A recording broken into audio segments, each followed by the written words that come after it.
I blew out my knee on that one in the Whiskey A Go-Go and wiped out Oliver Stone a few days later, coming around the corner on crutches.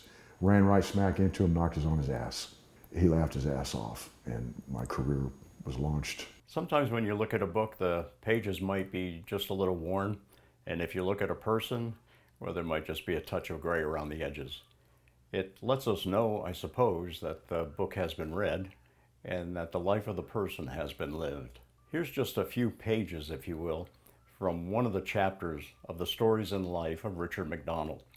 Having worked on dozens of movies, Richard talks with us about how he got into the business, his thoughts on LA, movie stars, the production crew, and who maybe actually runs a movie set.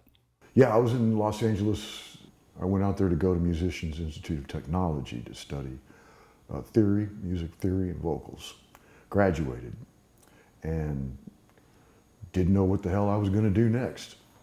So I'm sitting in a dive bar in North Hollywood. It was the closest thing I could find to a Texas beer joint. A lot of people are fascinated by the celebrities, the movie stars, and all that. Why is that? I guess because they fall in love with their characters is the best thing I can come up with, because that's what would happen to me. You get to love the characters. And when you see the star, it's really hard to separate them. And I'm sitting in the bar, and I'm complaining. And I had memorized all the characters' names on General Hospital.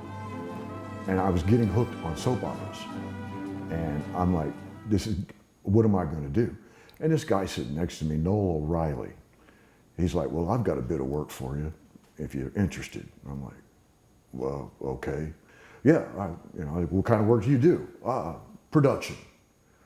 Okay. Is that all you're going to tell me? Yep. And that's before I realized that sets and scripts and things were under lock and key. You didn't talk about it and gossip or anything like that, because, they don't want the story to get out before it's ready. So he gives me an address, and I say, okay, show up tomorrow morning. All right. Everything that you watched in your preconceived notion of romance and excitement and everything is what you're looking at is LA. All the scenes, all the locations. I show up, and it's the Shrine Auditorium in Los Angeles, and I see trucks and semis everywhere. I walk in, and that was my very first job, and the movie was The Doors, Oliver Stone direct. Crazy. Oliver Stone in The Doors. So when you show up, what's your task? He ran a company called Strike Productions, Noel did, and what they did was they went in beforehand and prepped locations for the production crew to come in. When the production crew left, they restored the location back to its original or better condition. I knew later why it looked so odd, but at the time I didn't. I didn't even know it was The Doors yet. I get out, I've got hair.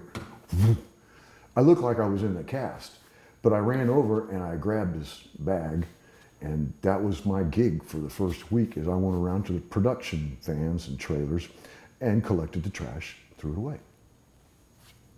Oliver Stone saw it and was like, who was that guy?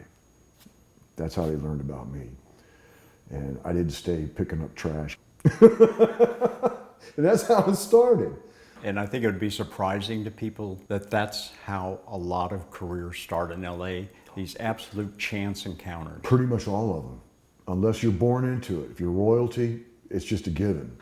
You just make up your mind on what you're going to do, or your parents just tell you what you're going to do or whatever. I blew out my knee on that one in the Whiskey A Go-Go and wiped out Oliver Stone a few days later, coming around the corner on crutches. Ran right smack into him, knocked his on his ass. I thought I was fired. He laughed his ass off, and my career was launched. Moved there, got out of school, and just walked right into it. Just about every circumstance that happened to me during that period of my life was like that. If you go out there with the intent to get in the business, it is shockingly difficult, because it's the old saying, it's not what you know, it's who you know. And I had been shooting pool with Noel for 6 months, and we just became friends, and that launched my film career. It's hard to describe the adrenaline, the rush, the excitement. I didn't go out there for film. I really didn't. I completely forgot about music. I mean, I didn't even practice anymore. This is my life now. Yes. And I was on cloud nine. I mean, pinch me, please. I couldn't believe it. My second film was Terminator 2. The first AD is what I set my sights on. And I climbed my way up from picking up trash in production trailers to running strike crews. At one time, I was in charge of the craft service table. What surprised you about that virgin experience on the set with Oliver Stone and the actors and all of the production? I was torn between, wow, they're just normal people, to how they were treated. That caught me off guard, because to me they're movie stars, you know, and I'm trying to maintain and not look like a fan, because that's just bad form.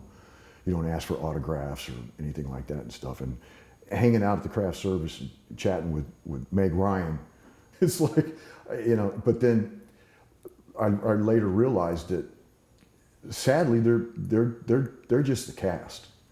The crew makes the movie.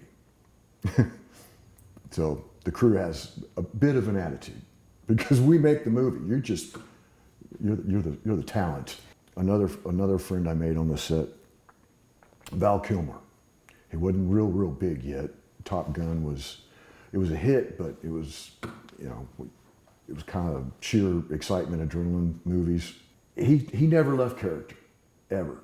And I ran into him at the craft service table, because that's where everybody usually sat and gossiped. And he was Jim Morrison almost the whole time until he saw me. You're the guy that took out Oliver. Because I'd already ran into Oliver Stone.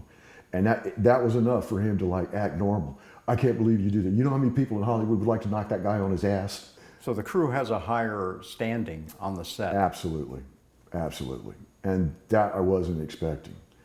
Because I even made a friend, one of my buddies, Jacobus Marcus, we're still friends to this day. And I asked him, why are you not an actor? I mean, your face, I mean, you're built for it. Are you kidding? I wouldn't do that for a living. So memorize lines and sit in a trailer 18 hours a day to come in and perform for a few minutes? And no, never. So he's still in the industry to this day. He's with Warner Brothers. And what surprised you about these actors when you were actually on the set then? A lot of things. First, that they're human. They're flawed. They're human. They have confidence issues, just like everybody else. Doesn't matter how big they are. They're like you and I. They just do something else for a living. And theirs happens to be up on the big screen. You know, again, I'm from some small town in Texas. It's bigger than life, but it wears off, and you settle in, you get comfortable, you gain confidence, you become a professional. When you started working with these people, did you realize you were in a group of misfits? Yeah, immediately. They pretty much have similar stories, doesn't matter where they came from. Most of them, I came out here, I don't know why. Just want to see what happened. You grow up watching LA on TV and in the movies, not realizing. I mean, the movie's telling you it's somewhere else. But once you get there and you start recognizing everything, you realize that this is my whole world, because we grew up on the TV, the idiot box, and we were hooked right off the bat. Everybody was glued to the television. It replaced the fireplace. So what was it like your first time the human movie star and the role you had in your mind were at complete odds? Oh, that would be Jennifer Jason Leigh. Who was the person that surpassed what you had envisioned them to be? Sam Elliott. Sam Elliott. Great guy.